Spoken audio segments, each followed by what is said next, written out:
He's here. Now, broadcasting from the underground command post, deep in the bowels of a hidden bunker, somewhere under the brick and steel of a nondescript building, we've once again made contact with our leader, Mark Levin. Hello, everybody. Mark Levin here. Our number, 877-381-3811, 877-381-3811. I will be on Hannity TV on the Fox News Channel live at 9:30 p.m. Eastern Time tonight. I'll be bolting from the bunker, the radio bunker, to the TV bunker, our own TV bunker. So 9:30 p.m. Eastern Time, 6:30 p.m. Pacific Time. All kinds of other times out there, but if you want to watch it live, 9:30 p.m. tonight Eastern Time on the Fox News Channel. I'm not even sure what I'm discussing yet, quite frankly. But being the Renaissance man that I am, I will be ready. Anyway, ladies and gentlemen, last week, story after story on news outlets that Donald Trump was mentally ill, that he was demented, that he needed some kind of a psychological examination. They were giving a lot of attention to this psychiatrist, this professor from Yale, Bandy X. Lee, who had never met Trump, never spoke to Trump, was never within 10 feet of Trump, but was giving a diagnosis out there that he was unhinged. And that was the news on MSNBC and CNN and other places, day in and day out, day in and day out. They've been doing this for a while, but it was really heavy duty for the last week or two, right? Now, Donald Trump is a racist because he talked about S-hole countries, like Barack Obama has, like Lindsey Graham has, like almost every American has, including people in this country who come from S-hole places. And I don't understand why everybody has their back up. My ancestors come from Russia. That's an S-hole country. It's the truth. It's an S-hole country. Doesn't mean the people are, and Trump never said S-hole people. This is really, if you want to talk racist, a racist stereotype projected by little Dick Durbin himself and the Democrats and the media. And the media. Now, before Trump was a racist, as I said, he was mentally ill. And before he was mentally ill, he was colluding with the Russians. And this is all in media reports. With guests that they handpicked, the Sunday shows, they handpicked the most outrageous, predictable people they can bring in to say what they want them to say. So Trump is a Russia colluding, mentally ill racist, according to the media, according to the Democrat Party, according to progressives everywhere. Now, you know he's not a Russia colluding, mentally ill racist, and yet that's what they're pushing. Actually, I don't even have it right. He's a Russia colluding, mentally ill, porn star dating racist. Do I have that right, Rich? Trying to keep track of this. Barack Obama would never receive 1% of this kind of disrespect. Worse, character assassination. Not 1%. Not 1%. No Democrat would get 1% of this. None. None. The media in this country are a complete and utter joke. They are a disgrace. They don't know what it's like to be a free press in a repressive country. We have no idea how these reporters are hired. We have no idea what their executive editors and managers tell them to do. We have no idea what the highest executives in these companies tell them what to do. CNN is a company. MSNBC is a company. You think these people are out there beating the pavement, going to their sources for the purpose of reporting news? No. Their objective when they wake up in the morning till they go to bed at night, when they're not sexually harassing somebody, is what? To get dirt on Trump. What happened to Gloria Allred? She's gone. What happened to Lisa Bloom? She's gone. What happened to the payments that were made to bring these women forward to attack Trump off the front lines? No more headlines on that. Just the next thing after the next thing after the next thing after the next thing. And what repulses me is former friends of mine who I will not talk to in so-called conservative media who just pile on. Pile on.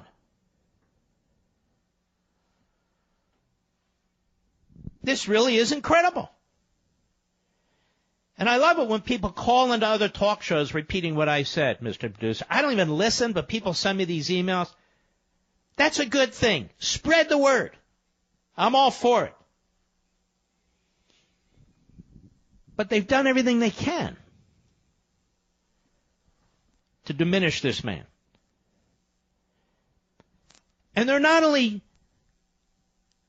maybe destroying him, but look, the world looks at us. The world looks at how we treat our own president. When they start mocking our president the way the left mocks our president in this country, it becomes a far more dangerous road. Oh, they're afraid of nukes, they say. Really? They have a funny way of showing it on the left, don't they? A very funny way of showing it. I have no respect for the vast majority of people who pose as journalists in this country now.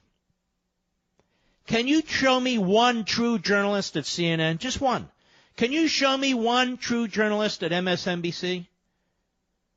Just one. I can show you true journalists, several, but one in particular over at Fox, Bret Baier.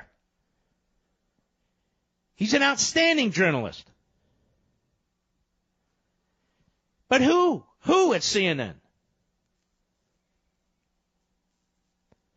And then they bring in these guests on the news shows, on the news programs. Ana Navarro, is there a more loathsome person on TV? Truly. A complete moron. And she's not the only one. Just comes to mind right now. This is not a free press. These are Democrats dressed up as reporters or liberals dressed up as reporters. Look at this guy, Brian Stelter. Most of you never heard of him if I didn't mention him. He does a show on the weekend, watching the media or whatever he does. Guy graduates barely, I think, at Towson State. He's picked up by the New York Times. Then he's picked up by CNN. Going on and on about Trump's mental health. On and on about Trump. It's day in and day out. And here's the thing. This meeting that took place, when you're negotiating, when you're in a meeting behind closed doors, first of all, when you get out of the meeting, you keep your mouth shut. That's the way it's supposed to work. But it appears Dick Durbin leaked to the Washington Post. And if I'm wrong, Mr. Durbin, just call in and tell us. We'll correct the record, and I would like to interview you. But I think you're the guy. Because out of the people who met with Trump behind closed doors, the only one who definitively and repeatedly keeps saying that Trump used that word, well, it's Durbin. Durbin. Meanwhile, two senators, Cotton and Perdue, have definitively stated, no, he didn't. Now let's look at the credibility of those three men. Durbin is a known liar. And you've heard it by now. You heard it from me on Friday. In 2013, he lied about a comment he said was made in a meeting with the president. Something to the effect that a Republican leader said they can't even stand to look at the president. Well, that was Boehner he was talking about. Boehner absolutely denied it. Not only Boehner, Obama denied it through his spokesman. It never happened. And meanwhile, the media today are more than happy to repeat what Dick Durbin said over and over and over again, like a bunch of frat boys and sorority girls. Piling on, piling on. It's almost like a mob mentality. We have a media mob mentality. These aren't serious people. Look at Chris Cuomo. Is that a serious person? Guy's a moron. Look at this guy, Lawrence O'Donnell. Talk about unstable. Some producer, director videotaped this guy screaming at his staff, hearing things in his ears. There he is. And they go to Al Sharpton for his comment. And now the Congressional Black Caucus says we need to censure the president. Censure him for what? Something Dick Durbin says he said, which he denies, what Cotton denies, Perdue denies. And where's Lindsey Graham? Well, you know, Lindsey told a friend it happened. What do you mean Lindsey told a friend it happened? What kind of information is that? Lindsey's an idiot. Everybody knows Lindsey's an idiot. And I played for you, first one, what Lindsey said at that Senate committee hearing. Hellhole, south of the border, hellhole. He's in no position to question anybody. Wasn't that long ago, ladies and gentlemen, where all we talked about or heard about was sexual harassment in the media, in Hollywood, on Capitol Hill. Apparently it doesn't happen anymore. Now we don't hear about it ever. It's all over. Everything's fine. Back to Trump. Russia colluding, porn star dating, mentally ill, racist. How could you vote for him? I'm embarrassed what's happening to this country. Thoroughly embarrassed. What the left is doing to this country, this magnificent, beautiful country, that they have done nothing to defend, nothing to support. Just trash it. Trash the healthcare system. Trash the capitalist system. Trash the military. Trash the cops. Endless. All right, I got it off my chest. We'll be right back. Mark Levin.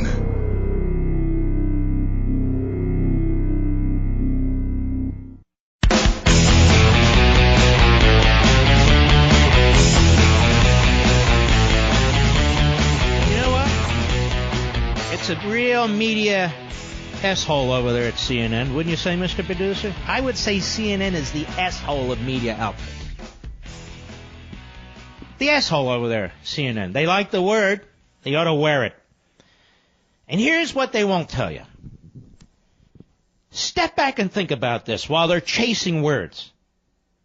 Hillary Clinton's campaign and the DNC coordinated, collaborated to fund a law firm as an intermediary to an organization that did opposition research on Donald Trump with the assistance of the Kremlin. That research, quote unquote, a smear job, was then fed to the FBI, which bought it willingly, happily, hook, line, and sinker. They took that, and they went, in part on that, to a federal judge on the FISA court to get a warrant to investigate one or more members of Trump World. The Obama Justice Department and FBI. You have an opposition party that uses the Russians, in part, to concoct dirt on the presidential candidate of the other party, feeds it to the FBI. They're happy to have it. They even think about hiring the guy. They go to a federal judge, and he or she failed to do their job. Failed to make sure there was a probable cause basis for thinking, and this is the probable cause for counterintelligence, that one or more members of Trump World were foreign agents or acting as foreign agents. Does anybody believe, whatever you think about Manafort, that he was a foreign agent for Russia? Do you think Carter Page was a foreign agent for Russia? Well, they got the warrant. Then unmasking occurs. We don't know if it's a result of this, or we don't know if it's a result of an ongoing surveil of the Russian ambassador. It's leaked to the media. General Flynn. There is a full onslaught against candidate Trump, transition team Trump, President Trump. Then we'd see texts, and the Democrats are furious that the Department of Justice released these texts, of the senior FBI investigator demonstrating he hated Trump, demonstrating that hate for Trump motivated his actions. There are texts now that suggest that he apparently was leaking information to the media. We have a former FBI director who was leaking memos to the media. Charles Grassley and Lindsey Graham believe some of those memos were classified. All for what? To destroy Donald Trump. Candidate Trump, transition team Trump, President Trump. And what do the media report? That he's mentally ill, that he's chasing porno stars, that he colluded with Russia. The great historic irony. And now he's a racist. On Dick Durbin's say-so. On Dick Durbin's say-so. This is why the media should never hire former Democrat staffers or Republican staffers from Capitol Hill. This is why the media should never hire somebody like a Chris Cuomo, who's so thoroughly entrenched in the Democrat machine in New York. No way. The American people aren't being served by this media. We're being disserved by this media.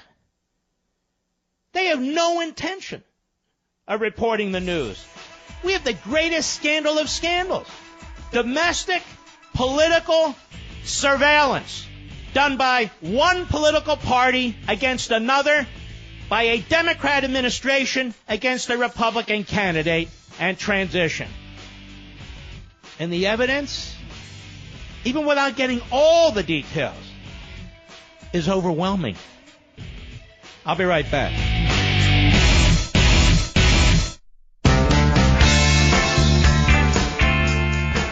You're listening to Denali, the Great One. The Great One. And you can call in now, 877-381-3811. Back on March 2nd, when I laid out the general outlines of what was this domestic political surveillance, really, we've never seen anything like this in American history, modern American history. Never. Anything like it. In that the media jumps from one phony story to the other. What happened to that author, Michael Wolff, all of a sudden? Couldn't get enough of him. Couldn't get enough of the psychiatrist, Bandy X. Lee. Couldn't get enough of Gloria Allred. Lisa Bloom. What happened to all these issues? We just moved from one to the next. One to the next. Porn star stuff popping out there. Then we get the racism on Dick Durbin Say So, a proven liar. Let me tell you a little secret.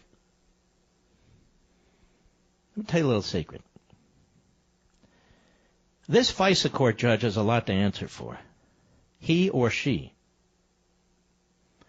It was their job to ensure. They're the supposed balance and protection against an overreaching government. It was their job to ensure that FISA warrant would not issue unless there was probable cause that the target of the warrant was an agent of the Russians. Utterly preposterous. But I'm going to tell you, I'm going to go out on a limb here, and I don't even feel I am, but I'm going to tell you how I know the dossier, this 35-page piece of trash, put together by a piece of trash with the assistance of a piece of trash, funded by the Hillary Clinton and Democrat National Committee, collaborating, obviously. hired the same law firm, the same hack lawyer, Mark Elias, hired the same hit group, Fusion GPS, and they go to the Kremlin and other sources through this guy, Christopher Steele.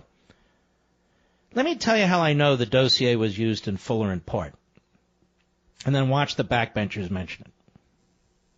Ready? Because the Justice Department and the FBI refuses to deny it. You're not revealing classified information by denying it. You're not violating any rule by denying it. Did you use the dossier in whole or part to apply for one or more FISAs in your applications? No, we did not. That's simple. It's like saying you didn't use a kumquat in your application. No, we didn't use the kumquat. Okay, you haven't revealed anything. Other than you're explaining to Congress, which has oversight authority under our Constitution, you are telling Congress you didn't use it. You're not telling Congress what you did use. That's how I know the dossier was used in part or whole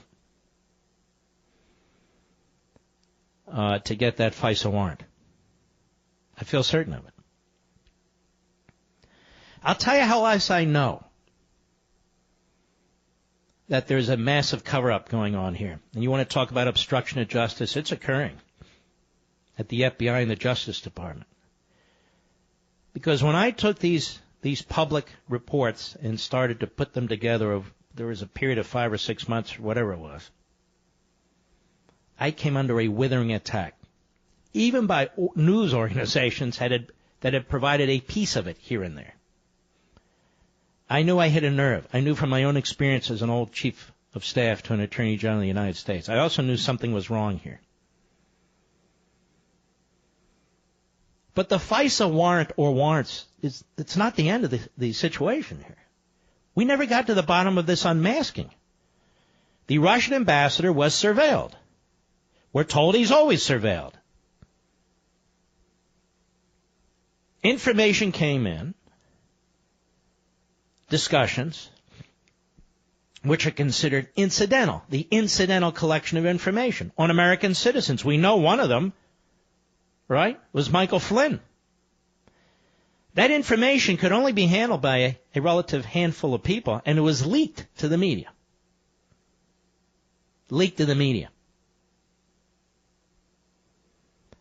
We've never found out who did that. They've never been held to account. We were told that Samantha Power, as ambassador to the UN for Barack Obama, was unmasking people left and right, which is very odd for an ambassador to the UN, considering she has almost no responsibility for intelligence activities.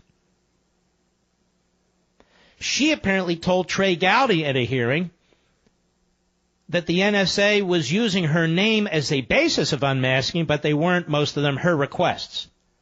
And Trey Gowdy said he'd get to the bottom of it, but he hasn't gotten to the bottom of it. It's almost worse that they would use somebody's name to unmask as a way to cover up who's responsible. There are people responsible for these things.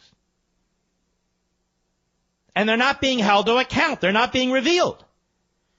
The irony is they say we don't want to reveal classified information, when in fact the people have leaked classified information. Now there's somebody else who knows about most of this, if not all of it.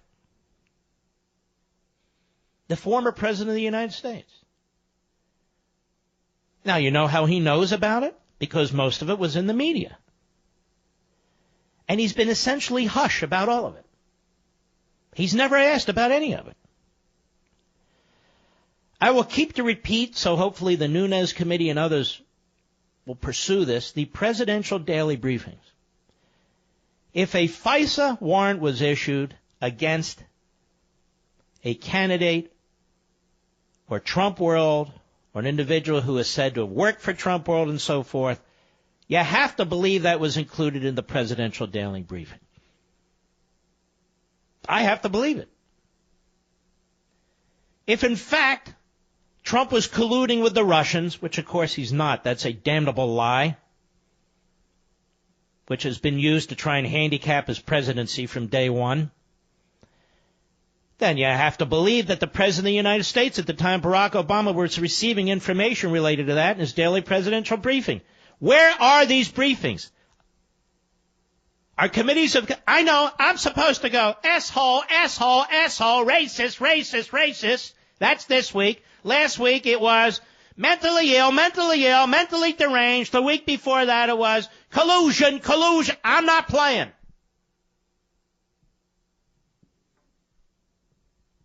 We have a true scandal that threatens this republic, in my view.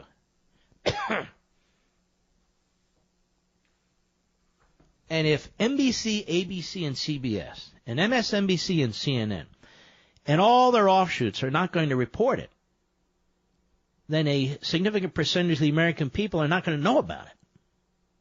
And that's what's going on here. That's what's going on here. By the way, many people have written that Durbin did this. They wrote about this at Powerline. They wrote about illegal insurrection, and they're not the only ones. Actually, we talked about it here over the weekend, too. That his whole effort here was to blow up the whole DACA negotiations and get a government shutdown this week and blame it on Trump. And here's what the left knows, and here's what the Democrats know. They can rely on the media. They can rely on Jake Tapper. They can rely on George Stephanopoulos. They can rely on this guy, John Dickerson. They can rely on every single host and so-called reporter at CNN and MSNBC, CBS, NBC, ABC to regurgitate what they want. To regurgitate what they want. Because these media corporations hate Donald Trump. And yet they find it very profitable to hate Donald Trump. Their ratings are flat or they're worse. And by playing to a certain segment of the population, by playing the race card like the Democrats do, by playing all the cards that the Democrats do, these media outlets are surrogates for the Democrats. And they have found that the ratings go up and they're able to sell more ads. I will continue to ask the question, why is CNN in almost all of our airports without any competition? And why do we put up with it? When you go through an airport and there's a pub or a restaurant and there's CNN, you should do what I do. Ask the manager, why are you running CNN? I'd rather watch the Jewelry Channel than CNN. I'm quite serious about this. There are real things going on here. You have the head guy investigating Trump, his tech show, that he hates Trump. His tech show, this insurance policy he's talking about, is clearly, in my view, the dossier.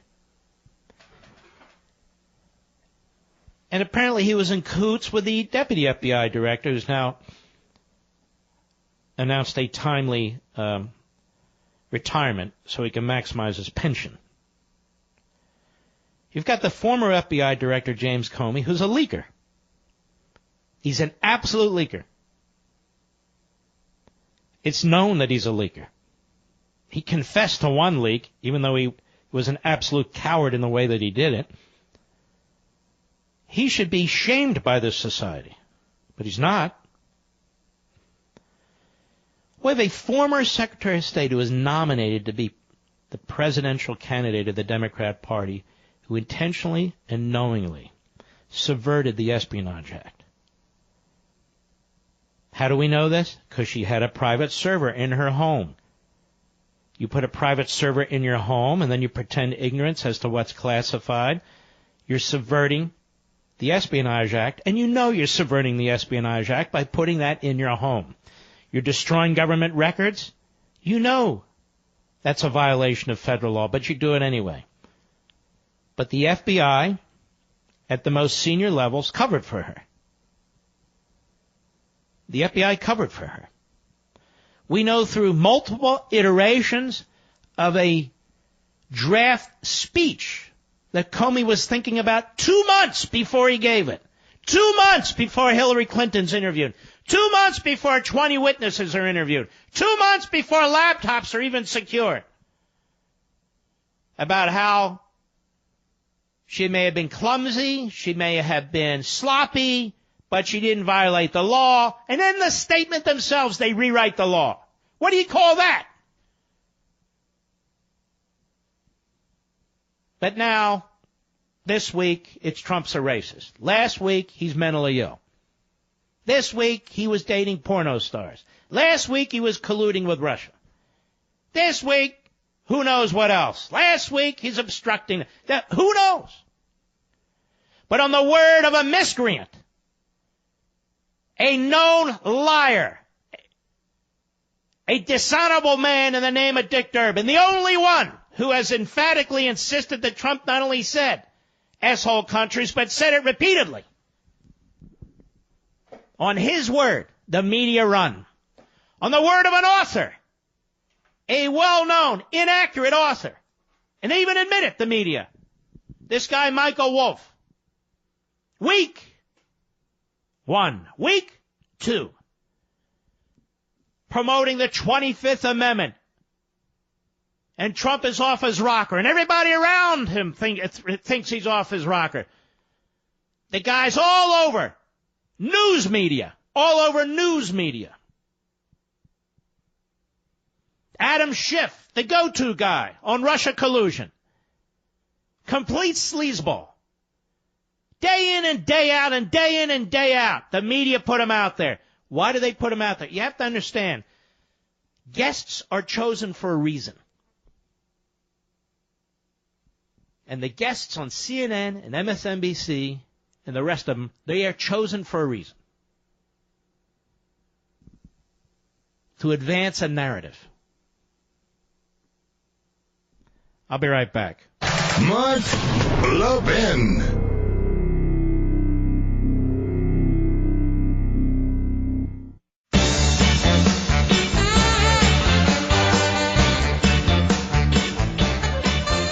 CNN should have a new logo. See if you agree with me, folks. This is CNN. An asshole of broadcasting. What do you think of that, Mr. Producer? Well, we're off to a fast start in 2018. We're already in the midst of a battle on immigration, DACA, and, of course, President Trump's feud, rightly so, with the fake media.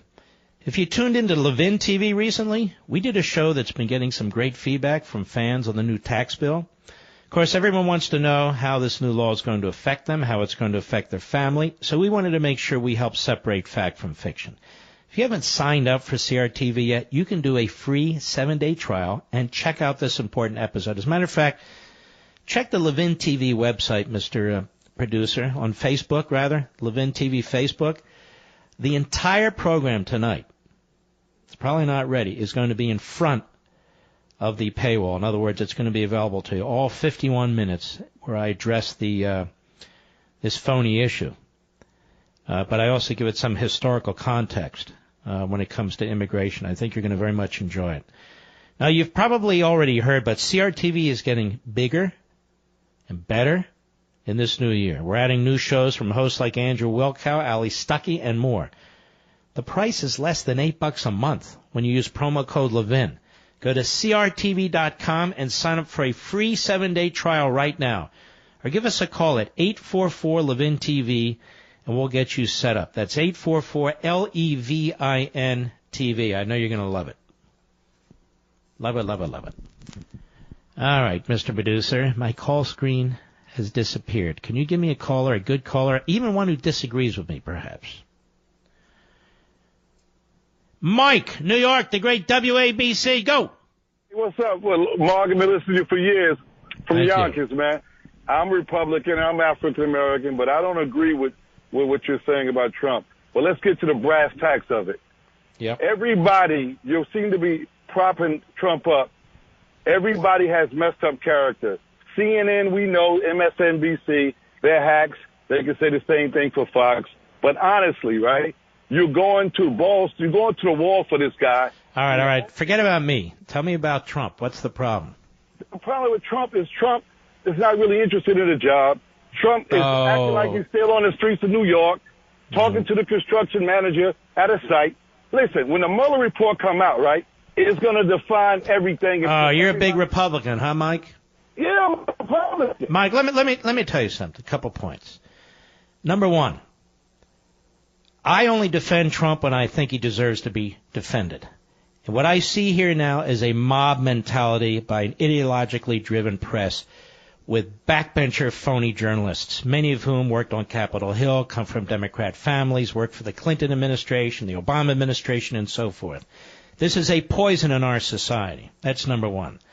Number two, Trump has not done anything that would even suggest the 25th Amendment is relevant. He's not done anything that suggests impeachment is relevant.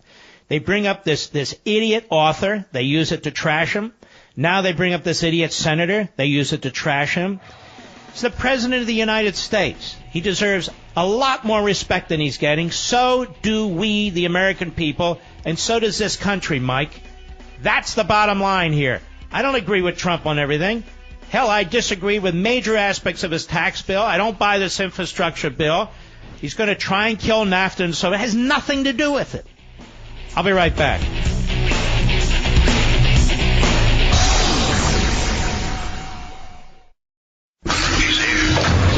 He's here. Now, broadcasting from the underground command post, deep in the bowels of a hidden bunker, somewhere under the brick and steel of a nondescript building, we've once again made contact with our leader, Mark Levin. Hello, everybody. Mark Levin here. Our number, 877-381-3811, 877-381-3811. You know, I'm very concerned that the hard left progressives are going to turn our own country into an S-hole. S-hole. Now they're going to be boycotting the State of the Union address because, you see, nothing is tolerated with the left. They don't like the fact that we're supposed to be deporting illegal aliens, so they claim sanctuary status for their cities and their states. They don't like this president, so they're not going to show up, or they're going to wear a uniform or something of that sort. The new left of the 1960s that attacked the administration buildings, that went to the streets, that was very, very violent, have now become our representatives in many institutions. There are tenured professors, our tenured teachers, our administrators. They are the top executives in the media, the top leaders in the Democrat Party. And you can see they've moved, not purely from the streets, you still have Antifa and so forth, but many of them have moved from the streets into these institutions, which they're blowing up. And yet, for conservatives, I told you a few weeks ago that the conservative intellectual movement is very, very weak right now. I'll give you a perfect example, the Weekly Standard. It's a disastrous magazine. It has no purpose. It's not thoughtful. And they spend most of their time attacking the president, and yet they were never really a conservative group. It was never really a conservative publication per se. And there it is, funded by a billionaire, with really no purpose, and nothing interesting to say, and nothing profound to say, nothing. Every now and then there's a good article, and I go through it, I try to find them, but it's become a desperate effort at this point, so I pretty much have given up. And so when we talked about this before, Isaiah Berlin, a brilliant, brilliant man, he's written on liberty and he's in my latest book, Rediscovering Americanism and the Tyranny of Progressivism. And I paraphrase, he's essentially said that if you give up the battle of ideas and you leave it to academicians and so-called intellectuals, you will lose your country. More than that, you will lose your liberty. And I feel that's what we've done. So we're arguing whether or not Trump is a racist, whether or not he's dated porn stars, whether or not he's colluded with the Russians, whether or not he's mentally ill. The left drives the agenda. And in this case, they're using old Soviet tactics to try and destroy this president, even to the point of trying to criminalize his tenure as president with a special counsel. The progressives are using these techniques because progressivism is the bastard child of Marxism. And the early progressives, even in this country, were quite laudatory of the Russian Revolution in its earliest days. But conservatism is on the decline in terms of people identifying with it, in terms of our younger people in this country, because we're not making the case. We don't make the case for liberty. We don't make the case for republicanism. I'm not talking about political party, republicanism and constitutionalism. We don't make the case for faith and family. And the endless propaganda from the Democrat media and the endless attacks on our customs and traditions, they have an effect over time. And this is why when it comes to immigration is very different today than it was 50, 60, 100 years ago. Apart from all the bureaucratic processes and so forth and the law, what's really different is the lack of Americanization. If American citizens are taught to trash their own country in colleges and universities, if American citizens are taught to trash their own country by our media and the Democrat Party, and they're taught to trash their own country in many of our public school systems, and you get this day in and day out, you don't know any different. And here's a Gallup poll that I've been meaning to get to. The headline is Conservative Lead in U.S. Ideology is Down to Single Digits. Continuing a quarter-century trend, the term liberal continues to catch up with conservative as Americans' preferred description of their political views. 35% of U.S. adults in 2017 identified as conservative, 26% as liberal. The first time the conservative label's edge has been single digits. Its 9 percentage point edge in 2017 is down from 11 points in 2016 and roughly 20-point advantages at times in the past. I remember when the conservative number was 41%, and it wasn't that long ago.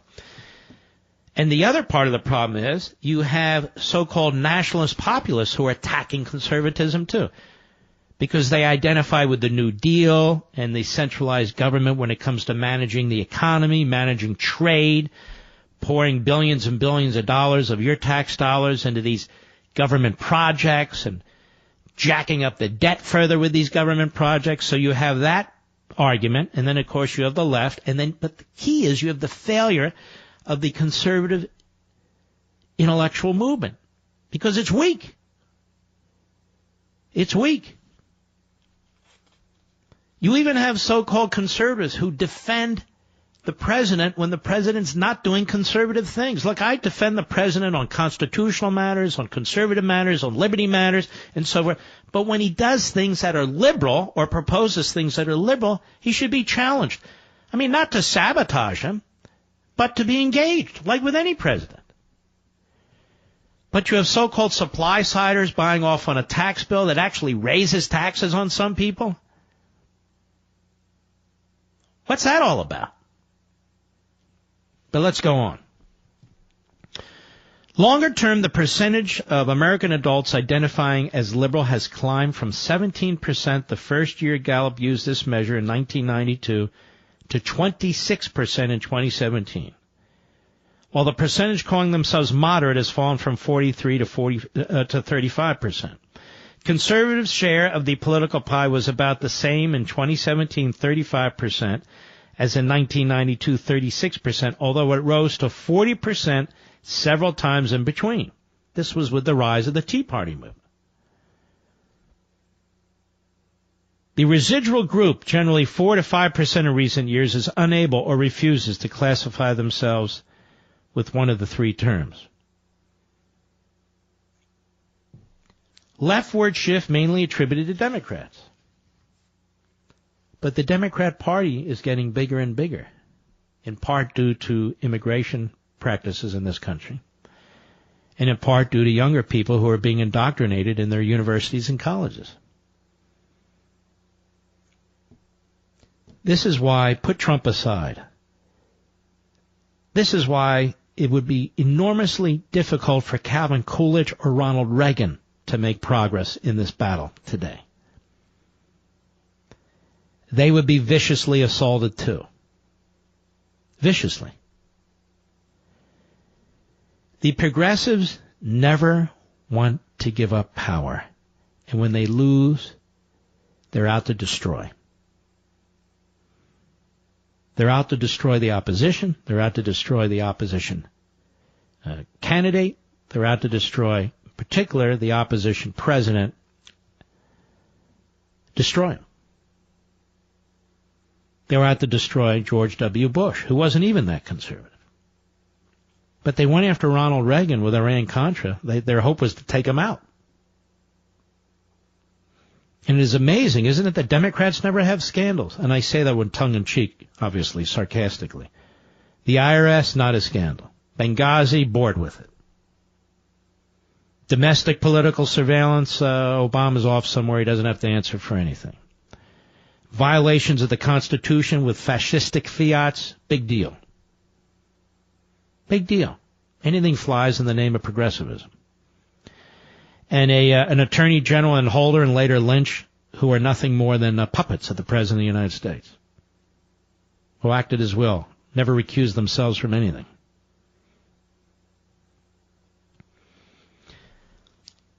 The only change in Republicans' ideology has been at the margins, they write, including a 7-point increase since 2001 in the percentage identifying themselves as conservative. So within the Republican Party, it's gotten more conservative as opposed to the general public. And yet the Republican Party, in my view, doesn't represent that very well, does it? No, it doesn't. And so progressivism has an effect over time when it devours these institutions and uses them to great effect. Progressivism is an ideology. The Republican Party is a political party. When the Republican Party takes over, it manages things. It doesn't advance the conservative philosophy, for the most part. You know, with a court appointment here or there, which are very important, yes. But when it comes to actually running day-to-day the government, the Republican Party does not advance the conservative philosophy, whereas the Democrat Party does advance the progressive ideology. The reason is this. Democrats, activists, public officials, campaigners, Democrats are progressives. They are Democrats because they're progressives. The Democrat Party is the funnel through which the progressives operate. But Republicans, parallel positions, are not conservatives. Many of them have no philosophy at all. They want to cooperate, coordinate, negotiate, equivocate, but we rarely ever advance the cause of liberty. We rarely ever advance the cause of private property rights, of limited government, of a reduced central power, of reducing the debt, of strengthening constitutionalism. So when we control the House and control the Senate, control the presidency, some good things get done, but we don't advance the philosophy the way the Democrats advance their ideology. And it's taking a toll. I should go back and pull out sections from Rediscovering Americanism in the future, not tonight, so I can acquaint those of you who haven't read it which is many of you, with some of these progressives again and their ties to the bankrupt alien ideology of Marx and Hegel and so forth. But it has real-time effects on our lives. Bernie Sanders, Chuck Schumer, so forth and so on. These are the philosopher kings these men, wittingly or unwittingly, in the case of Sanders wittingly, embrace and seek to project upon us. And it does affect your life. And it will affect your children and your grandchildren. So while the media do the bidding of the progressives and the Democrat Party, trying to destroy a Republican president, have tried to destroy him even before he was elected president,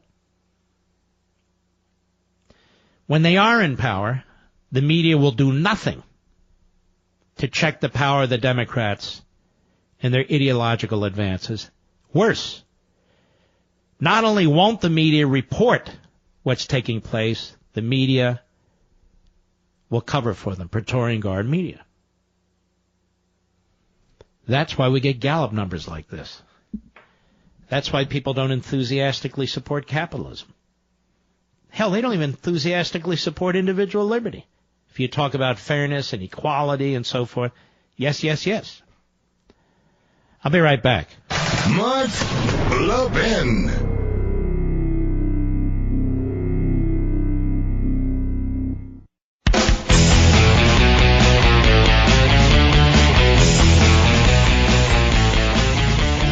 Simple terms so even a liberal can understand. The Democrat Party and the progressives now, they are not even allowing us to properly fund our military today. They won't allow it. They are not allowing us to properly fund physical barriers on the southern border to protect this country and to protect us as a nation state. They will not allow it. They've done enormous damage to local law enforcement over the last decade. And they, and a few Republicans and libertarians, are pushing for what they call criminal justice reform. That is allowing thousands, if not tens of thousands of criminals out on the streets. While the Democrats, by the way, try and get felons registered to vote. They will not allow us to deport people who are here illegally by assigning themselves the sanctuary city nomenclature. The Democrat Party. The Democrat Party has populated the courts with slip-and-fall lawyers who advance the ideology of the left and abandon their constitutional constraints. The Democrat Party believes that a tax plan that was just passed that raises taxes on many, many wealthy people, quote unquote, many of you, and you'll find out come out April, is a tax cut for the rich. So they go forward with that Marxist class warfare propaganda over and over again. Now what about us? We support energy independence, and now we have it as a result of the private sector. More people in this country are able to eat, to be housed, to be clothed, thanks to the private sector, capitalism. More people in this country live comfortable lives, not perfect lives, not everything they want, as a result of the principles that we promote. Why can't Mitch McConnell articulate this? Why can't Paul Ryan articulate this? Why can't Republicans articulate this? Not here and there, but endlessly, constantly. Why can't they explain that the way to a better life is being obstructed by the Democrats? Why can't they explain that the way to prosperity is through capitalism, not government redistribution of wealth? Why can't they explain that less people are poor and more people are in the middle class and other so-called classes, we'll play along, because of liberty and private property rights and commerce? Why can't they explain what is the truth? Why can't they explain what surrounds us? And yet they can't, and yet they won't. And, of course, the media won't report on it. They report the opposite. All right, ladies and gentlemen, I'll be right back.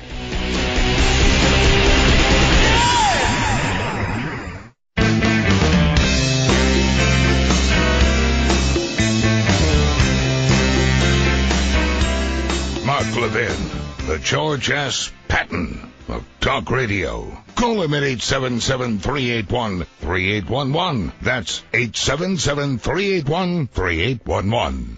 Folks, I feel we have a very, very important Levin TV tonight, so it's going to be absolutely free. I hope you'll take the time to watch it. It'll go live, I'm told, and I hope they're right, at 9 p.m. Eastern Time, Mr. Producer. So we'll want to put it up on our Mark Levin Show, Facebook and Twitter, but it's best to go directly to Levin TV Facebook. That's where it pops up first, Levin TV Facebook. That's at 9 p.m. Eastern tonight. At 9:30 p.m. Eastern tonight, I will be on the Hannity TV show on the Fox News Channel. That's 9:30 p.m. Eastern Time tonight. I'd be there at 9 p.m., except I got to get from the radio bunker to our TV bunker, our Ronald Reagan studio over at the Levin TV studios. And if you've never seen them, you really ought to watch both shows tonight. So I think the Levin TV show is very, very important. That's why I've asked that it be placed in front of the paywall so everybody can watch it, not just subscribers in this case. By the way, it's our 399th episode, Mr. Producer. 399th episode, and I haven't even been on the air 2 years yet. That's not till March. So we will far exceed 400, and I try to do about 200 a year. A new movie about Winston Churchill is causing renewed interest in this great leader, and it should, because it's a great movie, Darkest Hour. Well, I've got access to insight on Churchill that's only available from Hillsdale College, and now to you. My friend Dr. Larry Arnn, the president of Hillsdale, he's the world's leading scholar on Churchill. He has a fantastic speech about the 3 lessons we can all learn from Churchill. It's yours absolutely free at levinforhillsdale.com, Levin for Hillsdale.com. Did you know that Britain once stood alone against the power of Nazi Germany? Dr. Arnn tells the inspiring story about Churchill's wise courage and what it teaches us. No one knows these great Churchill stories better than Larry Arnn. In fact, the official biography of Winston Churchill is published by none other than Hillsdale College Press. But this piece appears in Imprimis, Hillsdale's free speech digest, with 3.7 million readers. Are you one of them? It's one of the most widely read publications in the country, larger circulation than the New York Times. That's right, because people are smart. Read this inspiring edition and start receiving Imprimis free every month as part of Hillsdale's commitment to help all Americans pursue truth and defend liberty. Go to levinforhillsdale.com. That's Levin for Hillsdale.com. All right, we're going to circle back. Mr. Producer put a montage together, and this is not to report on this, but to continue to expose the media for the disaster that the media are. And you're going to hear some of the hosts, you're going to hear some of the guests they bring on, but it is a conga line of miscreants and malcontents. Cut 1, go.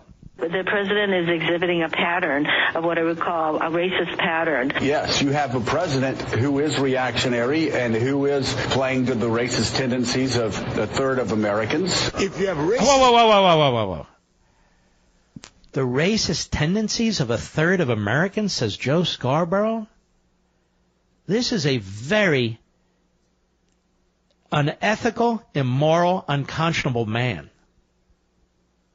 So desperate he is to appease his employers over at MSNBC. So desperate he is to be welcome in his social circles in Manhattan that he would make that kind of statement. A third of Americans, 100 million Americans are racists or have racist tendencies. What a disgusting disgrace. And then, of course, Al Sharpton. Go ahead. Say racist things. Our operate in a racist manner, you are a racist. These racist remarks, of course, lead to racist policies. Who came to office based on a racist agenda. In every respect, what he is showing us is that he is a racist. It was racist. It was inappropriate. It was crude and loathsome. I think he is a racist. And he has a specific percentage of the population that he is encouraging to scratch the sore of race, his base. Would you go as far as to call this president? Whoa. So the base of Donald Trump is racist. This is MSNBC. This is Barnacle, the plagiarist. Well named, too, I might add. Unbelievable. This is how broadcasters think of the American people. Go ahead. Absolutely. Not only is the president expressed a view that's inherently racist, he expresses a view that's inherently anti-American. But there's no question what he said was racist. There's no question what he said was un-American. This is just dumb and wrong and racist across the board. A hard rain is going to fall on Donald Trump and the Republicans who enable this sort of racism. And it's coming. No, I'm not a racist. I am the least racist person you have ever interviewed. That I can tell you. So the president has had to say through a spokesman that he's not mentally ill. The president has had to say, no, he's not a racist. The president has had to say there's no Russian collusion. And notice, they haven't had to prove a damn thing. They just say it. Where's the Russian collusion? There isn't any, except on the Democrat side where there's tons. Where's any evidence of mental problems other than the allegations? There's none whatsoever. Where's the evidence that he's a racist at any time during his life? There isn't any, including when he was a Democrat and they took his money and they loved him. I see, so he becomes a Republican and now he's a racist. All those decades, most of his life, he's a Democrat, he gives money to Hillary, he gives money to Harry Reid, gives money to the DNC. They love his money, they want his money, they want his support, they want his votes. Good guy, blah, blah, blah. Now he's a racist. Coming from the racist party, the Democrat Party, the party of slavery, the party of segregation, the party of Jim Crow. It's not the Republican Party, that's their party. Now about this meeting, there's only one senator who has emphatically said that the president said, asshole countries. And that is lying Dick Durbin, who in 2013 pulled a similar act in a meeting with the president over the budget. Boehner's in there, others are in there, Obama's in there, and Durbin tweets that one of the Republican leaders, meaning Boehner, said that he couldn't even stand looking at the president's face, or something to that effect. Boehner was disgusted and outraged, and even the president's spokesman put out a statement saying it never happened. And so now Durbin puts it out, and now the entire media running with it, like the entire media were running with this guy, Michael Wolff's book. But I'm playing this to show you, to prove to you, to underscore, to put an exclamation mark behind it, that the media in this country, one of the biggest problems we have to sustain liberty in our republic, as they continue to abuse freedom of the press. These aren't press people in the first place. Now here's Senator David Perdue, Republican Georgia. He's on This Week on ABC. Cut 2, go. Then in Thursday, we had a meeting, and coming out of that meeting, we had a gross misrepresentation of what happened in that meeting. But it's not the first time we've had a gross misrepresentation by that individual. Let's get into that. No, let me finish, George. Well, I want to know what the gross misrepresentation was. The gross misrepresentation was that language was used in there that was not used, and also that the tone of that meeting was not contributory and not constructive. In 2013, Senator Durbin also made the same accusation against a Republican leader in a meeting with President Obama, and said that it was he chewed out the president. It was so disrespectful to President Obama, we couldn't even have the meeting. That's what he said in 2013. Later that day, the president's own press secretary came out and said, and I quote, "It did not happen." This is about a gross misrepresentation. It's not the first time. So why was Stephanopoulos jumping all over this senator and wouldn't let him finish? It was because he keeps pushing his agenda.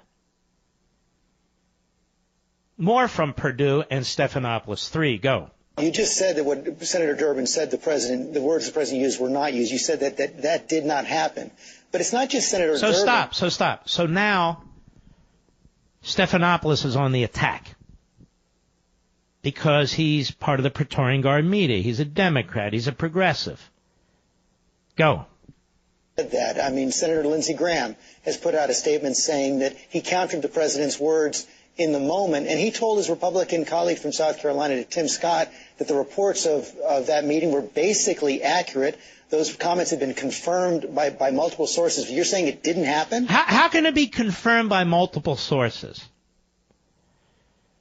And look how weasel word Lindsey Graham is. He spoke to Tim Scott and said basically that's what he said.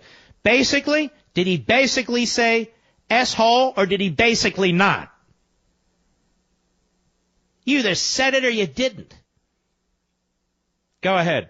Multiple sources. There were 6 of us in the room. I haven't heard any of those 6 sources other than Senator Durbin talk about what was said. Look, well, Senator Graham told Senator Scott that the reports were basically accurate. Well, you don't have to deal with him. But basically is an operative word.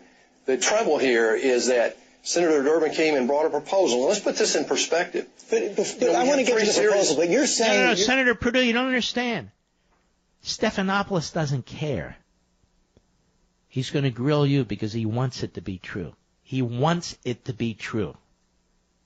Go ahead. Flat out, definitively, the president did not say those words.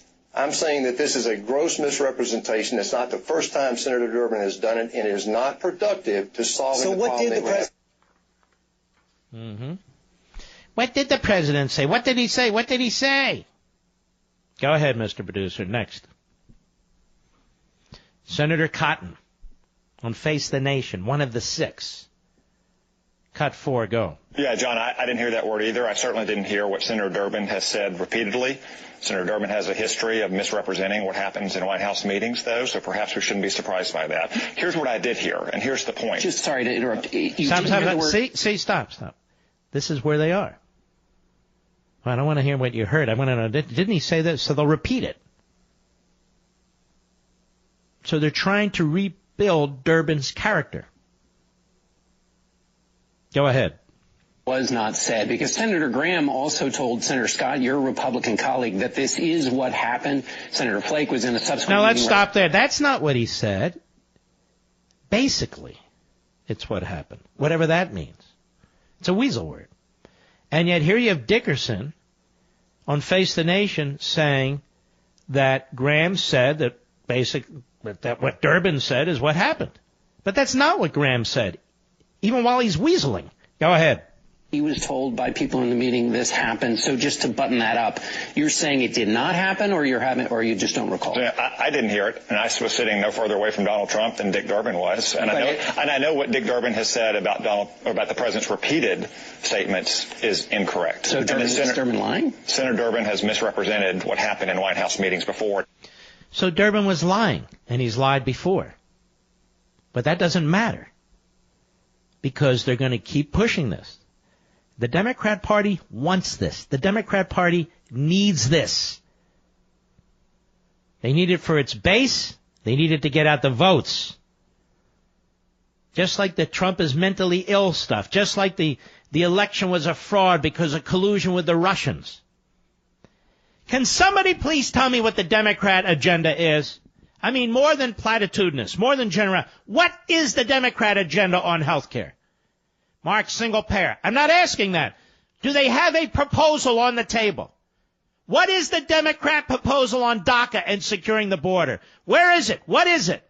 What is the Democrat proposal in rebuilding our defenses to deal with Iran and North Korea and Russia and China? What is their proposal? What is the Democrat proposal for building up our economy exactly? What is the Democrat proposal for dealing with people in poverty?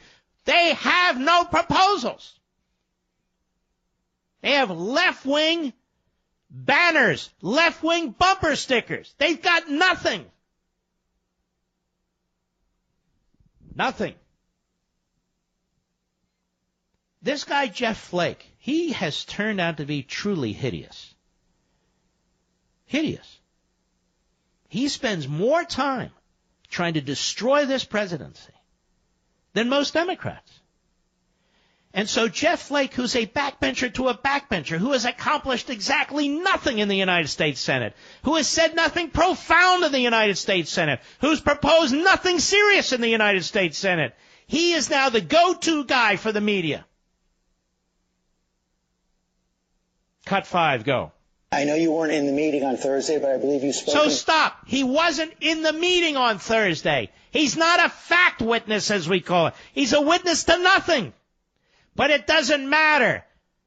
Let me tell you how this works. Stephanopoulos says to his executive producer and his booker, get me Flake. Get me Lindsey Graham. Get me the hostiles. Get me them. He's a Republican. Go ahead. Who were in the meeting. You just heard Senator Perdue right there saying the president didn't use those comments use those words that were widely attributed to him. Do you believe that?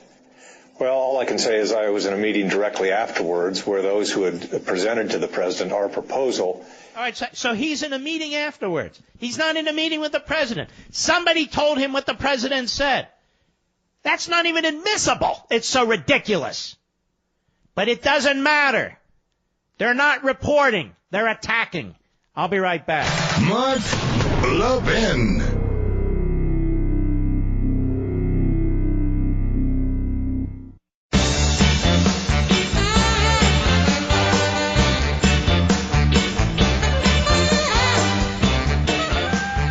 I believe the Eagles won, didn't they, Mr. Producer?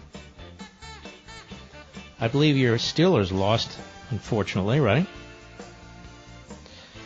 I won't rub it in. Watch that Minnesota-New Orleans game. I couldn't believe the end of that game. I thought the Alabama-Georgia game in the college ranks was about the most nerve-wracking you can watch, but it wasn't. All right. Did you know that our $20 trillion national debt is estimated to double to $40 trillion in just 12 years? We're going to leave this to our kids and our grandkids. A debt train this large can only be headed towards disaster. As we print more and more dollars, we lose more and more buying power. Investors know that it's not what you have, but what you keep. That's why they diversify their portfolios to help keep their buying power strong when the dollar goes weak. PM Capital understands wealth preservation. Helping you keep your buying power is their goal. Many investors are diversifying their portfolios because that's the key. And IRAs right now, they're diversifying with gold and silver. Don't be caught on the tracks of the debt train disaster. Diversify. You can diversify your IRA, your 401k. You can just diversify, period. But I would do it today. Learn more by claiming your free PM Capital Investor Guide. And for limited time, receive $500 in free gold or silver on qualifying purchases. That's a big deal. All you have to do is call them. Here's how you do it. It's very cool. Dial pound 250, pound 250, and say the keyword Mark Levin. That's it. That's pound 250, keyword Mark Levin. PM Capital specialists are standing by. That's pound 250, say Mark Levin. And their specialists are very professional. They're well trained. They're respectful. They'll walk you through the whole process. You can ask them questions about denominations, about amounts, and learn about it and participate in your diversification. It's very, very important. That's pound 250, keyword Mark Levin. Yes, I have gold. Yes, I have silver. Yes, I have some gems, too. I do diversify. That's what I do. I do as I say. Don't forget, 9:30 p.m. tonight, Eastern Time, I will be on Hannity on the Fox News Channel. And we have a blockbuster, Levin TV. It'll be released at 9 p.m., the entire program to the whole world. You can check that out on Levin TV Facebook, among other places. I'll be right back.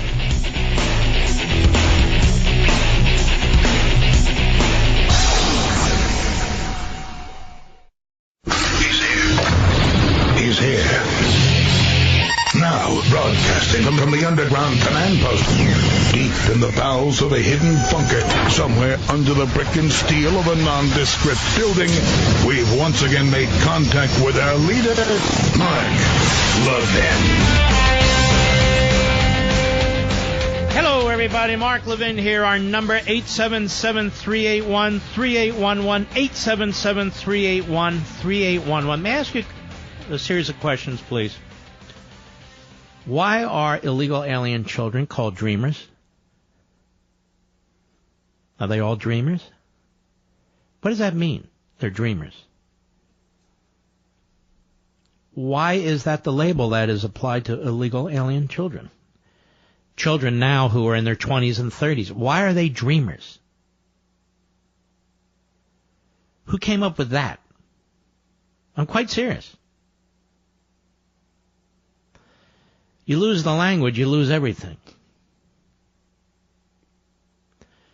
Why are illegal aliens called undocumented immigrants? They're not immigrants. They're foreigners who came into the country illegally.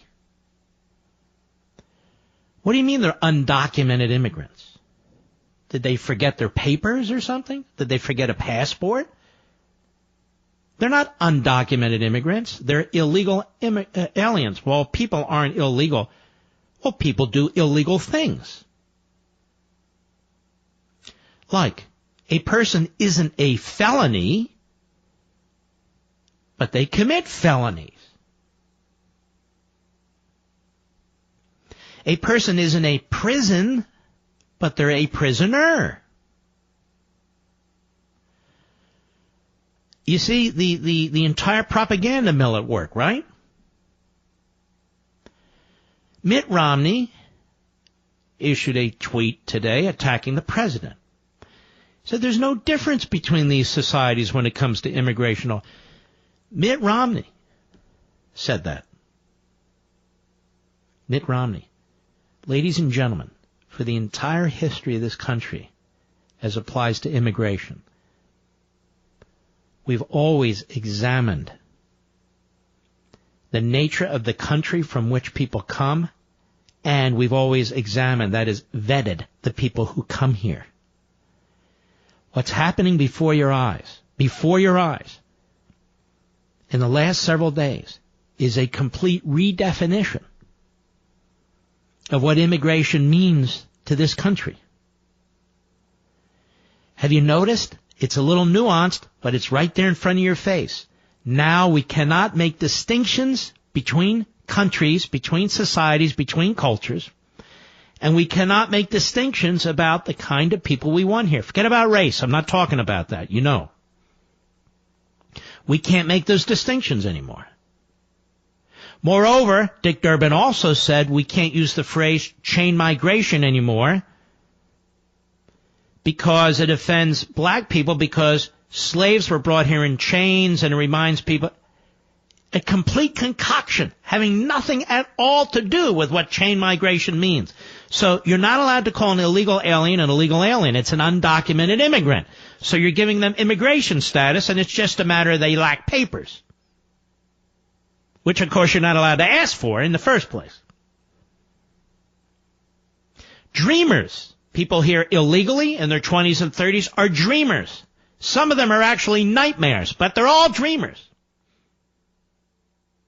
Because as a group, that's how we're going to label them, dreamers.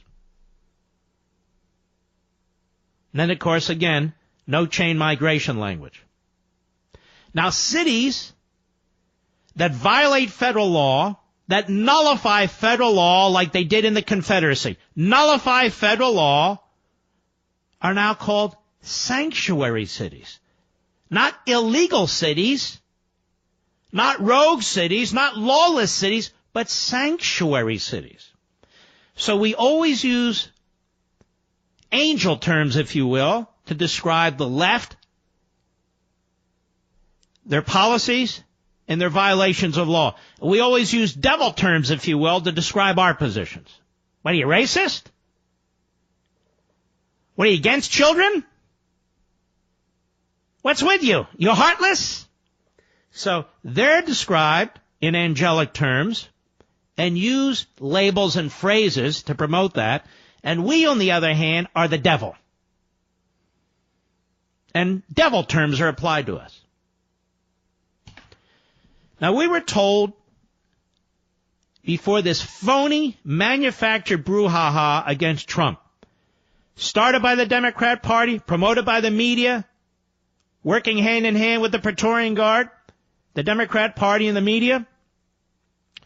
But just prior to that, we were told that this temporary refugee status, when it came up, whether it involves Haiti, El Salvador, what have you, you can't send these people back to these countries. Remember this? It was just a week ago, less than a couple of weeks.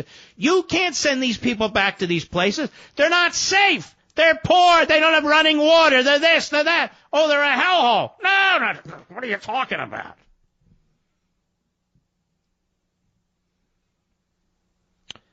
Yes. Country's unraveling. The country's unraveling. I can tell you about what we did in World War II. We're not the same.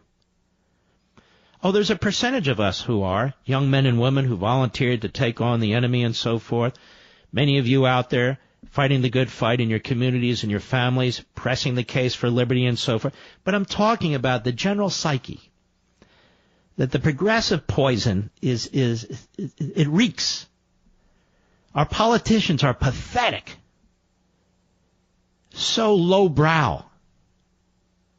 Some of them are just, to put Maxine Waters on MSNBC with her vile words against the President of the United States, that is a decision by the media to use her to trash him. He gets no respect. The country gets no respect. It's not just Democrats. These so-called never-Trumpers are the same thing. And then when you bring it up and you defend the president against this really over-the-top stuff, oh, now you've become him.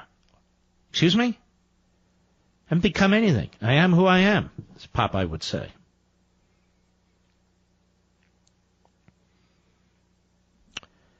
It's really quite incredible. All right. I don't know that I've taken many calls during the whole show, so let me take a few here. Let us go to Jim, South Amboy, New Jersey, the great WABC. Go. Mark, it's an honor to talk to you. I'm a huge fan. Listen, Mark, I know that Mitch McConnell claims that he wrote the book on the long game, but the Democrats have played the long game masterfully. They have entrenched themselves in every important part of society. The Republicans have let them do it. They sat back, either because they're compromised or because they're secretly Democrats wearing the Republican flag. I have a young daughter, goes to college one way, she comes out another way. You have Democratic operative professors entrenched in basically all the colleges. You have Democratic operatives in the mainstream media that march in lockstep, a phrase you use often, and they dictate to the public everything. It's like when you listen to a song on the radio that was no good, after you hear it over and over and over again, then what happens is you start to believe it. They've entrenched themselves in the CIA, the intelligence agencies. They've entrenched themselves so deeply, like termites. It's really incredible. It's incredible. No, it is incredible, and that's why there's really only two answers: to slash the size of the central government, and to move to Article 5 Convention of States. But we talked the other day about the culture. See, the culture is being corrupted. The culture is being devoured by this movement, and it is a big problem. It's a very complicated issue here. Jim, I want to thank you for your call. By the way, Jim, I'm going to send you a signed copy of Plunder and Deceit. Give it to your daughter and ask her to read it, will you? Oh, my God, Mark, that would be an honor to get it. Thank you very, very much. All right. Just see if you can encourage her to crack the cover and read the thing. Thank you, my friend. Take care. Barbara, Baltimore, Maryland, the great WCBM. Go. Oh, my God. I just want to thank you. Tom Marr is the one who introduced me to you. If he ever mentioned a Barbara in Baltimore, if he ever talked to you about a Barbara in Baltimore, it's me. I just love you, Mark. You are the hardest person to get, which is a good thing. Because people as smart as you, everybody should not have access. We should listen to you and learn. On this day, oh my God, I'm so emotional right now. No, you relax. Get through this. I'm going to get through this because of Tom. I'm going to get through this. I've been trying to call and talk to you for 2 years. But anyway, on this day, Martin Luther King's birthday, it's been 50 years, and not one D.C. politician in the Congressional Black Caucus has risen to the role of being a model for black children to listen to. Dr. Ben Carson is in the cabinet of Donald Trump and has a great message. I met him, his wife, Candy. I have a signed book by them. I got a couple of your books too, but I haven't gotten them signed. But I'm going to catch you. I'm going to catch you somewhere. We'll take care of you. I'm going to catch you somewhere, and I'm going to have a whole shopping bag of them. But anyway, it's okay. Yeah. Wonderful people. I just want to just get this out because when talking to you, it's such a privilege. And I just want to say this. Your entire message about the Constitution, people have to get past what happened yesterday. To bring up what happened 50 years ago and the reason why you still in the dumps now is an affront to my intelligence and to everyone else. And what you are leading, so single-handedly, as Tom Marr said, because he loved you so much. I miss Tom. Yeah. Oh, absolutely, I did. But I'm trying to get used to the new guy. I'm trying to, talk. All right. They're good over there at WCBM. I mean, after all, they do carry my show, No, but yes, they do. Yes, they're wonderful, wonderful people. Hey, Barbara, I'm going to have to go. Don't hang up. We're going to send you. Do we have a Liberty and Tyranny, Mr. Producer? We'll get you an autographed book. If we can get Liberty and Tyranny to you, we will. Barbara, I want to thank you for your call. God bless you. And she brought up Tom Marr, and it's funny. I've been thinking about Tom Marr lately. We miss Tom Marr on this show a lot. I do. We used to email a lot and go back and forth a lot. And, he was only, I think, 73 when he passed away, a little over a year ago. And Rich and I talk about it, too, from time to time. He had an enormous effect on us, as did Bob Grant. Bob Grant, who icon in New York, as was Tom Marr in New York. They kind of the same paths in many ways. New York, Philadelphia, Baltimore, in the case of Marr. New York, Philadelphia, New York, in the case of Bob Grant. These guys, never be men like them again. Never. And we should honor them, and I do. We'll be right back. Mark Levin.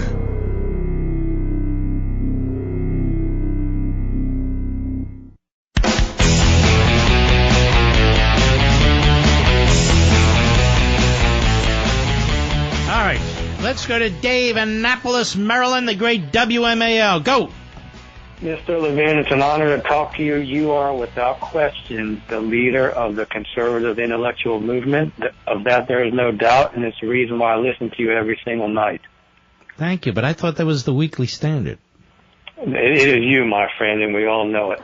I want to thank you for the way you factually and logically expose the left for who they are, the way you expose politicians on both sides of the aisle for who they are, and for exposing our so-called news media for who they are and where they come from. I learned more from you than I could from any newspaper or any other conversations. I very much appreciate you. Well, and if I may, I'm going to read you. It's going to take just a couple seconds. I receive a Polish newspaper because my family is from Polish descent, and I want to read to your listeners and let them know that the left is not just in our country, but it's everywhere. You already know this, but there's a conservative government in Poland, and they just installed a new prime minister, and here's a paragraph from their newspaper. It remains to be seen how this new prime minister copes with the constant disruptions and provocations of the disgruntled liberal politicians who still cannot come to grips with their defeat at the polls more than 2 years ago. Rejecting all forms of cooperation and dialogue with the government, these self-proclaimed total opposition party have done little else but revile and boycott the government at every turn, snitch about their Polish leaders to the European Union, and support anti-Polish resolutions. They stage endless, noisy street protests and disrupt parliamentary proceedings by shouting down speakers, stamping their feet, and pounding their desks. This, as you well know, the left is everywhere, and I'm so grateful for the way you expose who they are. Well, I appreciate you telling us about that. Look at Israel. They're trying to criminalize. They've got one of the great leaders in Benjamin Netanyahu. They're trying to force him out of office. They're surrounded by enemies. And in the midst of all this, they're trying to force him out of office, making allegations about did he get cigars or did he get this, did he get that, and so forth and so on. This is how the left operates in our country and all over the world. They're diabolical. All right, my friend, I want to thank you for your call, Dave. Excellent. Let's go to Aaron, Tucson, Arizona, the great KNST. Go. Mark, to say it's an honor is just an understatement. Ever since you've taken over here, you've been educating me almost every dang day, and I appreciate it, sir. Thanks, buddy. I am a veteran of two branches. I've served, and I've got a 4-year-old daughter upstairs watching My Little Pony, and I'm freaked out. Not because she's watching My Little Pony, but because of what's happening. And what you pointed out today is on everybody's mind, right? And let's get down to I'm here in Tucson, right? I have to deal with Flake, and there's probably a good reason he doesn't show up to his office so often. And I've got, McSally down here telling us that we need to grow a pair of ovaries, whatever the hell that's about. What is that about? That was an outrageous comment. I'll tell you what. And there's, a lot of us, the conservative movement down here, if it's not Dr. Ward, it's nobody, right? I mean, and that's just the way it is. But my question here, Mark, and I want some opinion here, some advice rather. There is a boiling point that no one's talking about, right? I mean, I've taken the oath 4 times. I think about it. I don't want to really articulate it. I think about it. I mean, if you keep balkanizing a country, you keep dividing the nation by ethnicity and by income levels and so forth, you keep up this really horrific rhetoric and propaganda on these various TV channels and so forth. This can't be good.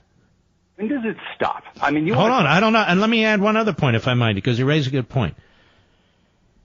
There's tens of millions of people who voted for this president who are sitting and watching this daily attempt to eviscerate him, where you have people like Joe Scarborough accusing them of being racist, and he's not alone, and Hillary Clinton accusing them of being deplorables and worse, and on and on and on. You have tens of millions of people in this country being put down by loudmouths, by politicians, by columnists and so forth. I've never seen anything like this.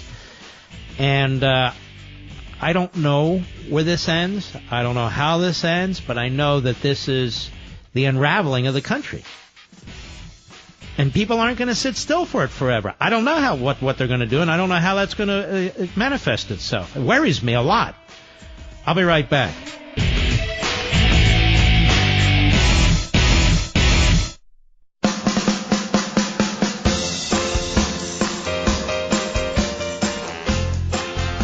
Levin, radio's principled patriot. Call in now at 877-381-3811. Do you have goals for 2018? Well, I've got them, but I can only achieve them if I'm well rested. Thankfully, I have a Casper mattress helping me get a great night's sleep. The Casper mattress has a unique combination of foams that provide the right pressure relief and comfort so you feel perfectly balanced. And thanks to the breathable material, you're guaranteed to sleep coolly. Plus, the mattresses are built to last for years, Basically, since I've got my Casper, I've gotten the best sleep ever. So I know 2018 is going to be a great year. Try Casper yourself for 100 nights in your own home. Risk-free. They ship it to you for free in a compact box. Plus, if you don't love it, you don't have to put it in a tiny box to send it back. They'll just come and pick it up and refund you everything. No questions asked. Start your year off right with a guaranteed great night's sleep every night. Get a Casper. Try yours for over 3 months, 100 nights in your own home with free shipping and returns.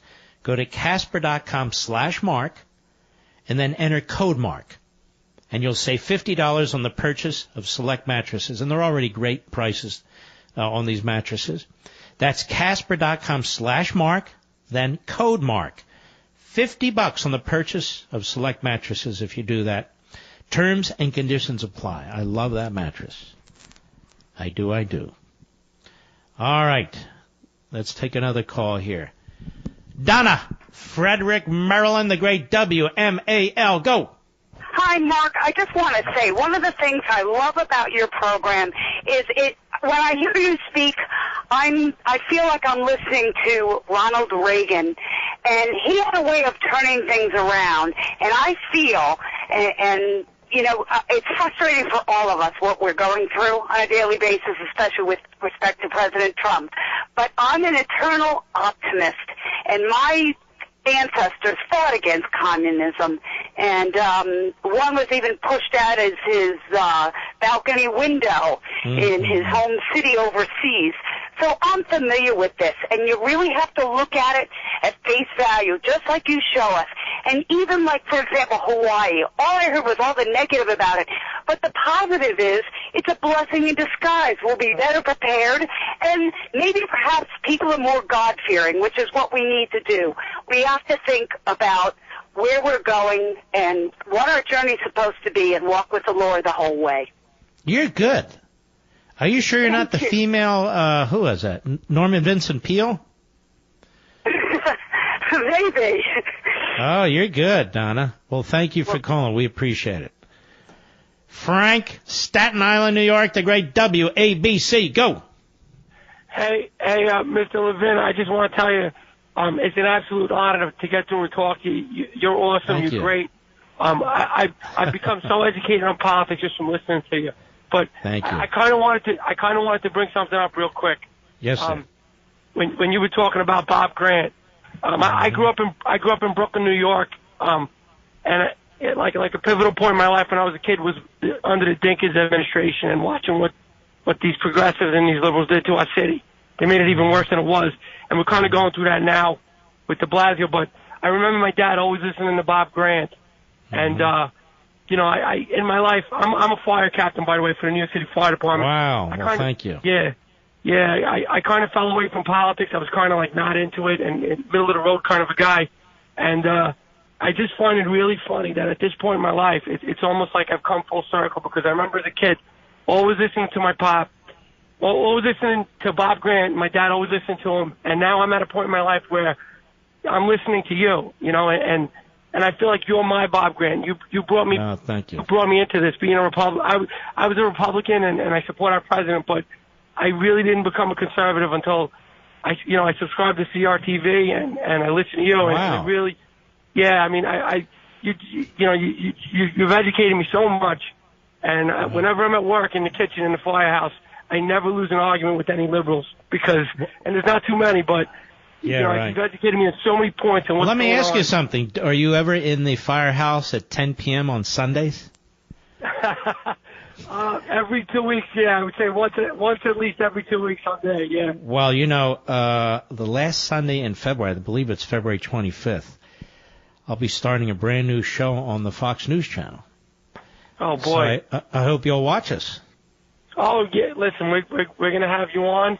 I'm gonna call the members into the kitchen, and we're gonna watch you for drill. So, all right, brother. Well, God bless you, and give everyone my best, okay? Thank you so much, Mrs. Levin. Have a great night, all right? You too. And you know, I appreciate the firefighters and the police officers and the emergency personnel people. I mean, you pick up that phone, you call 911, there's a problem, and they come running. This is why I get so disgusted when these people are attacked. By the libs, usually. But the liberal mayors try to undermine them. You know the story. Barry, I don't know how to pronounce this in Florida. Where are you? Hello, I'm here. Yeah, where are you calling from? Oh, Denellen, Florida. Where is that? It's an hour and 15 minutes north of Orlando and an hour and 10 minutes south of Gainesville. Well, there you go. All right, my friend, go right ahead. Okay. You're on. I am? I don't hear Speak or forever hold yourself. Okay, well, Mark. Yes. I'm calling because the radical left has shown what they will do. They conspired to bring violence to the Trump. All right, here's the thing. You got to lower your radio.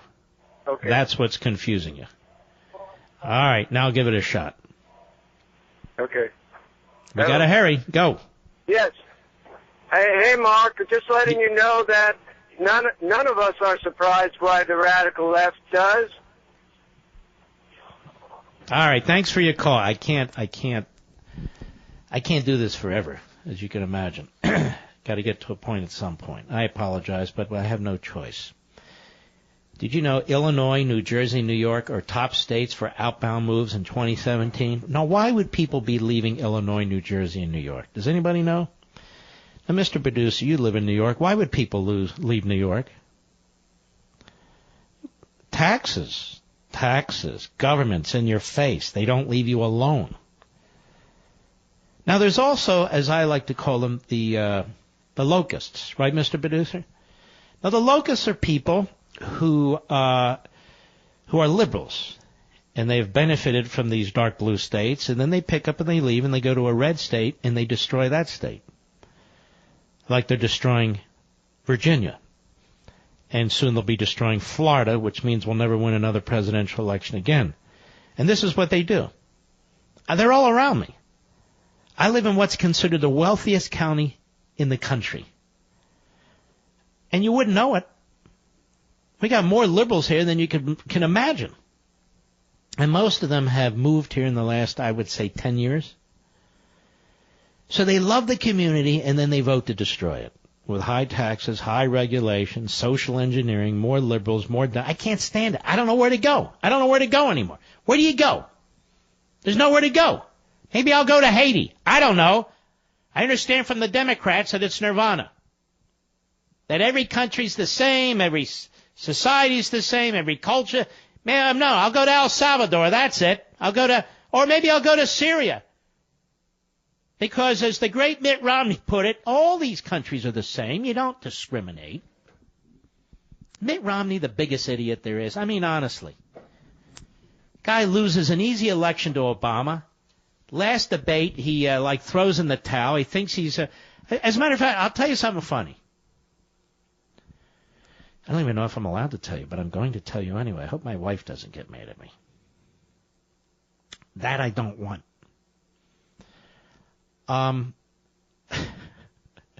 The weekend before the general election, I'm laughing at this because it's so goofy what they did. They were having these Mitt Romney victory events in order to get people to go, ring the doorbells and do other things to help Mitt Romney win. And they call them these Mitt Romney victory events. And about a week or two before the general election, somebody pulled the Mitt Romney sticker off my car. I had newly put it on there because I said, God, I just can't take another term of Obama. Okay, give me the damn sticker. And I put it on my car. Well, somebody pulled it off, so I drove by the local Republican headquarters or Romney headquarters in Leesburg, Virginia. I pulled in and I said, hey, can I have one of these stickers? Oh, you're Mark Levin? Okay, we're having a victory, whatever they call it, a victory event, the Mitt Romney victory event, next weekend. I said, well, but the election isn't next weekend. No, they said, no, but we're calling it that, to get people out. Well, you mentioned it, so I mentioned it a few times on the air. Victory rally. This is the genius, Mitt Romney, who had a winning hand and blew it. So when would this have been? This would have been 2012, the weekend before the election. That's where I wound up meeting my wife. It's true. At the Romney victory event. I guess I should thank him for that, but truthfully he had nothing the hell to do with it. Anyway, he's out there tweeting and attacking Trump, and he attacked Trump during the general election, and he was under consideration for Secretary of State. And how do you go meet Trump at his home in New Jersey? You want to be the Secretary of State. You're considered for Secretary of State. You're passed over. And then you keep attacking Trump. What I'm saying is, why would you have wanted to be his Secretary of State if you're going to wind up being this kind of a Rasputin? And now he wants to get elected to the Senate. He's 70 years old. He's spent most of his life in Michigan. He was elected governor in in Massachusetts. He started the original Obamacare in Massachusetts. Then he gets the nomination after 400 tries. The Republican nominee for president stands for literally nothing. Zero.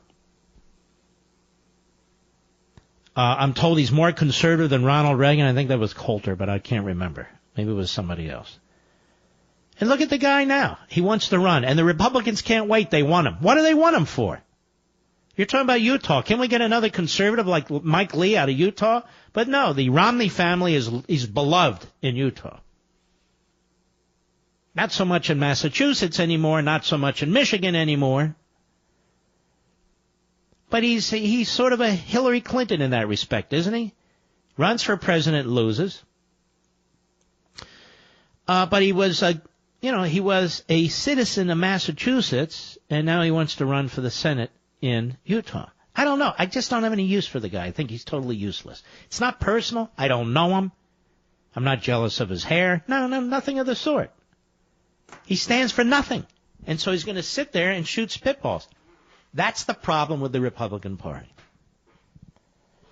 I'll be right back. Mark Levin.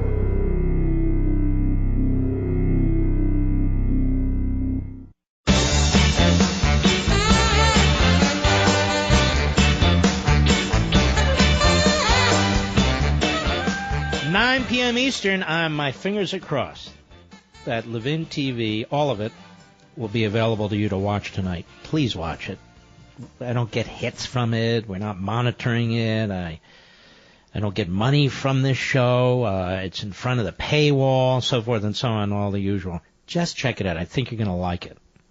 But I also think it's important.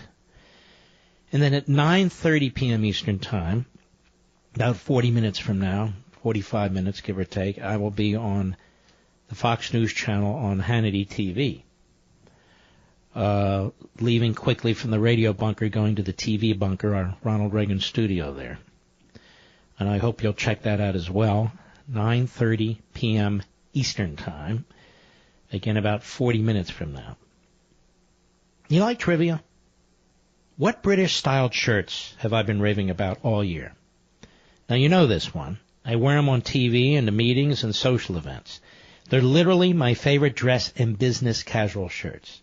If you said CT shirts, you're absolutely correct. And you know, my friends at CT Shirts tell me I have the best dressed listeners in America. That's because you guys purchase more CT shirts than any other radio program. Hallelujah! And I know you like the shirts. That includes you, right? No? Why not? What's holding you back? CT shirts are British styled, using the softest, most exquisite fabrics ever. Work or casual, tie or no tie, tucked or untucked. When you're wearing a CT shirt, you look great and you know it. Let me help you get started. Ready? One CT shirt normally costs $100, but right now you'll get three shirts for just $99. That's 60% off. And CT shirts come with free delivery, a 6-month quality guarantee, and free returns. Hello. I said free delivery, a 6-month quality guarantee, and free returns. If you hurry, $99 gets you 3 amazing CT shirts. Here's how you do it. Go to ctshirts.com/Levin. That's simple. ctshirts.com/Levin. That's ctshirts.com/Levin. All right, let's go. Mike, Boca Raton, Florida, on the Mark Levin app. Go. Hello, go. Hello, Mark, this is Mike. I just wanted to tell you that you're an inspiration to me. I went to law school about the same time that you did. Had my mind warped also. And I wasn't a conservative at the time, I was liberal. And it was because of the, background that I had. And what I realized is the conservative approach you have to everything, and I've read all your books, except Men in Black. I don't have that book. But I did meet you at a signing in Boca Raton a few years ago. And hold on a second. Give this man a Men in Black. Do we have one, Mr. Producer? I've got one. Remind me tomorrow. I'll shoot it to you. Go ahead. I'm sorry, Mike. No, but I appreciate your insight in the Constitution law, and you're a great patriot, and I follow you. I have my friends. I go to bed at night listening to your show on YouTube, and it drives my wife nuts. Uh-oh. Well, we don't want that. That's okay. I've been married 35 years. That's all right. I'm so fed up with what's going on, and we're at the local level fighting the Palm Beach County group and Broward County, all these people. Oh, now, my Lord. You're surrounded. As far as the psychological training for children, not allowing them to go to psychologists and talk about their sexual disorientation. It's a travesty what they're trying to do, and I'm just fed up with this system that's been taking place here. And, I'm just trying to educate everybody I can. Every time I read your book, I hand it out to somebody. I don't even keep it. Here it is. I want somebody to read it, and I want to be able to share Well, it. here's the problem, Mike. My parents live down in that area. You'd be handing out about 1.2 million copies of my book. You're surrounded by so many leftists. I know. It's terrible. It's hard. They come in But Mike, I got to go. Hang in there. I greatly appreciate it. You're terrific. And tell your wife. Oh, no, don't hang up. Hold on. And tell your wife I say hello, too. Did he hang up? Oh, just hold on to his address. Remind me tomorrow. I'll shoot you a signed Men in Black. Caroline, Ashburn, Virginia, the great WMAL. Go. Hi there. Hey, thanks for putting on a great show. Love listening to you every day. I just wanted to let you know, as you were speaking of what's going on in our country, you did mention Virginia. And as you said that, I was sitting in my car thinking the exact same thing. And I'll tell you what, we can't even find homes here anymore that haven't been snapped up by, well, let's just say certain cultures. And they're like $600,000-$700,000. Oh, jeez. What's that? Okay. All right, listen, I got to go. Thank you very, very much for your call. All right, ladies and gentlemen, one more time. It's a busy night. It's a busy night for you Levinites. Participate. Levin TV is free. It's up at Levin TV Facebook in 5 minutes. I'm on Hannity TV on Fox in 30 minutes, 9:30 Eastern Time tonight. Ladies and gentlemen, we salute our armed forces, police officers, firefighters, and emergency personnel. And I'll see you right here on the radio tomorrow. God bless and be well.